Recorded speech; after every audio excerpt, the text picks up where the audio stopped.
Hello বন্ধুরা, চলে এলাম নতুন ধাঁধা নিয়ে। ডিসেম্বরে থাকে, মেতে থাকে না, কি এমন জিনিস?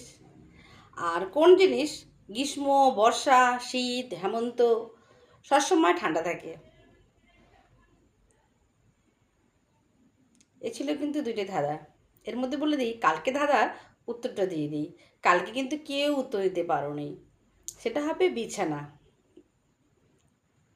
ধাঁধাতে আমি বলেছিলাম, প্রথম অক্ষরটা বাদ দিলে কি হবে? ছানা। আর মধ্যেরটা বাদ দিলে কী হবে?